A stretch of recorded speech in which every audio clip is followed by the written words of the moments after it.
Hello and welcome to the Political Pulse. You're watching the Indian Express. I'm Chakulata Biswas. Today I'm joined by Assistant Editor Aditi Raja from Vadodara. Aditi has been covering the Bilkis Bano case for the Indian Express. And today Aditi is getting us some exclusive news on this particular case. Aditi visited the Randhikpur village today. And why is this village really important to this case is because all the witnesses who belong to both the convict and the victim sides, they reside in this village. And Aditi, over to you. Just want to understand what were your findings while you were in the village today? So it's been a week since the convicts were released last Monday, and we just wanted to get a sense of how life is going about in this village, which was at the epicenter of this case, the Bilkis Bano case in 2002. We visited it in the evening today, and things seem to be pretty calm on the face of it, but what we learned was that a lot of families belonging to the minority community were actually leaving the village, out of fear. Now, after the 2002 riot, they were all rehabilitated in a relief colony in Devgarh, Baria taluka, which is about 35 kilometers from Randhikpur. And having been rehabilitated there, they lived there for a while until the trial was going on. When the accused were convicted, some of them returned to Randhikpur because they have their properties there. They were always residing in Randhikpur. Now, with the remission being given to the convicts and them being released last week, there is a sense of fear, a sense of apprehension, a sense of uncertainty. Although there is no direct threat that has actually been issued, they feel intimidated with the way that there was a welcome held for them when they reached Randhikpur last week. We met the police officer in charge of Randhikpur police station, which is in the center of the market, actually, and that's where most of them also reside, accused as well as the victims of this case. There is no official police complaint or any official application where anybody has cited a threat, but there is a sense of unease in the air. We also met the families in Devgarh, Baria, where they have moved back, and they don't know what to do because they feel that this whole remission that has come as a complete shock. A lot of them are not well versed with the legal process. For them, the conviction upheld by the high courts and then the Supreme Court having awarded compensation and upheld the conviction, it was the end of the trial. They thought justice was done. This remission has come out of nowhere to them. They were not even aware that there is a process like that, and they don't even know what will happen now. So all of them told us that until the time that they were actually in prison and when they used to come out on parole, there was a sense of security, in the sense knowing that okay, ultimately they are going to go back to the jail after a while, although they have been out on long paroles as we have reported yesterday. But there was always this sense that they are ultimately in the custody of a prison. They will go back there. But now it has changed. So, people are telling us how they are out. I mean, they are out and about and we can't stay there. So, although the police doesn't have any complaint officially, people have deserted their homes in Randhikpur and left. And we also did not find the convicts there, right, because they are also out, perhaps on tours, as the families have claimed. Aditi, also considering the fact, after the remission, the whole, the sense that the witnesses were getting probably was that it was alarming for them, number one. And the second is that they had sent complaints to the police saying that they were receiving threats from the convicts while they were on parole. Can you elaborate a little bit on that? So from some of the court documents also that we have accessed yesterday, we've learned that at least two of the convicts had also directly gone to the Gujarat High Court in 2019 seeking parole very frequently. So a lot of their paroles would obviously be through the jail to the district magistrate, but in these particular cases, they were court orders where the Gujarat High Court has rejected both the application or petitions for the parole leave because both the convicts had, as the court observed, enjoyed a lot of parole very recently while making that petition. So Radhesham Shah, one of the convicts whose petition in the Supreme Court resulted in this whole remission being given, had actually spent 60 days and he was applying for another parole immediately after, which was rejected. Similarly, Keshar Wohania, one of his co-convicts, had also filed an application before the Gujarat High Court seeking parole in May 2019, where the Gujarat High Court had dismissed the petition, saying that he had already spent 90 days on parole in a period of 6 months from August to March.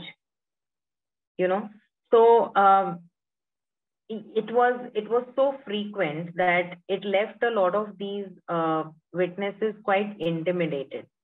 And very often they would write letters to the police, to the range IG, to the jail authorities, to the district collector, who is also district magistrate, telling them that, these guys are getting parole very frequently. They have claimed that when they would be out on parole, there were incidents where they have indulged in a few altercations where there have been no FIRs booked, but, there have been heated exchanges. In one FIR that was filed in 2017 by one of the residents of Randhikpur against Shah, was more of a private matter. But one of the witnesses of the Bilkis Bano case was also involved in that altercation, although he was not the complainant. And then this witness wrote a letter to the then Home Minister of Gujarat, asking for their frequent paroles to be curtailed, because they were serving a rigorous life imprisonment, and by that logic, they should have been in prison. Right.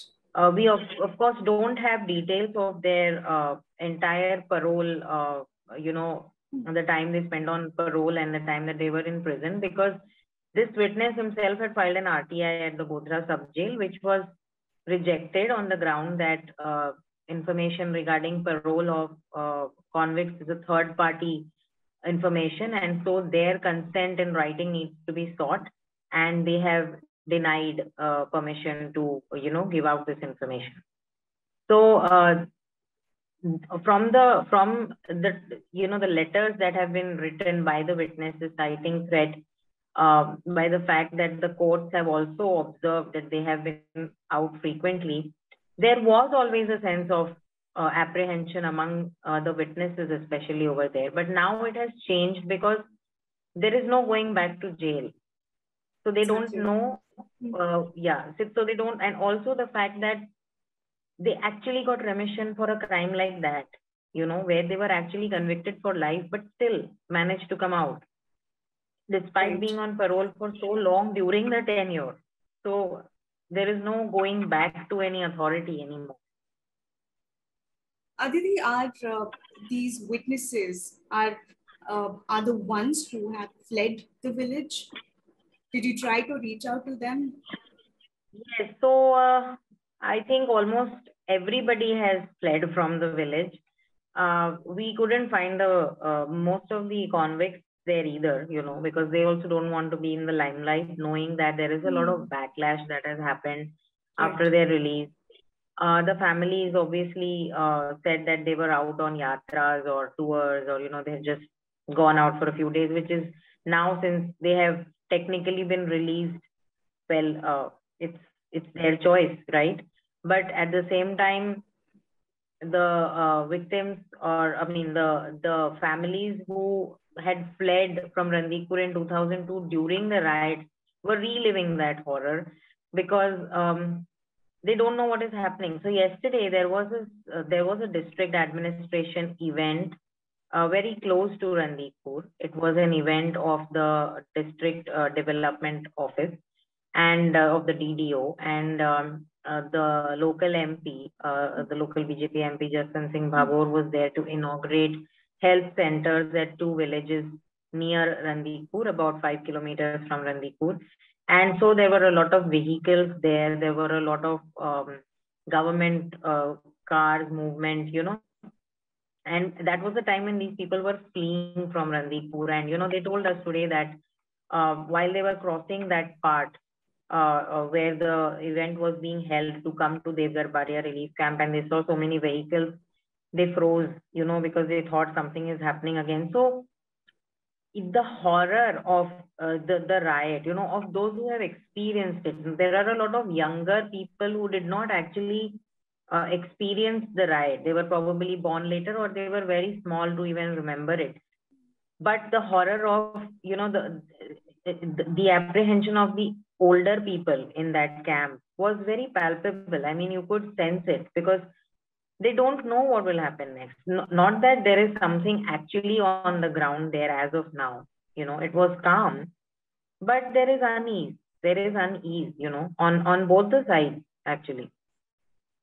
On both the sides. And it seems like the village is in the grip of this fear that you are trying to express in some words. Probably we can't even understand what exactly they are going through, but it's definitely horrific. And coming back to the letters which were written to the corps and as complaints about them receiving threats, anything, I just wanted to come to the report where you have said that one of the convicts, Ramesh Chandana, you met him on August 17th? Our colleague met him, yes. Sohini met him, yes. Okay, and quote unquote, Ramesh Chandana, he said that we never threatened them. Our family members would come to court sometimes to see us. What can we do if they see that as a threat? So he has clearly denied the threat allegations.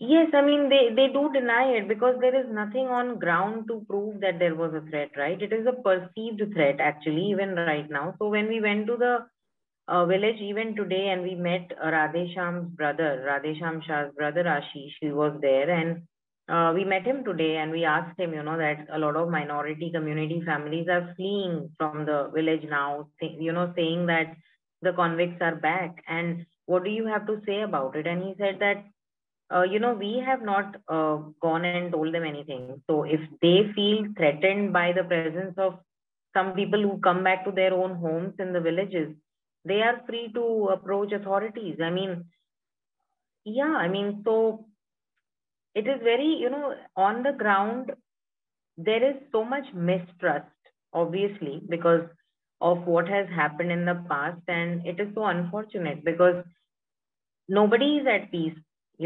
I guess that at some level, the convicts and their families are aware of the backlash that is happening. And there is a definite uncertainty even in them, about what if, there is actually an action taken tomorrow by somebody, some authority that can actually, probably reverse this or change this. There is that uncertainty which is definitely there. Thank you so much, Aditi, for sharing all those details with us and joining us on this episode of The Political Pulse. Thank you so much. Thank you.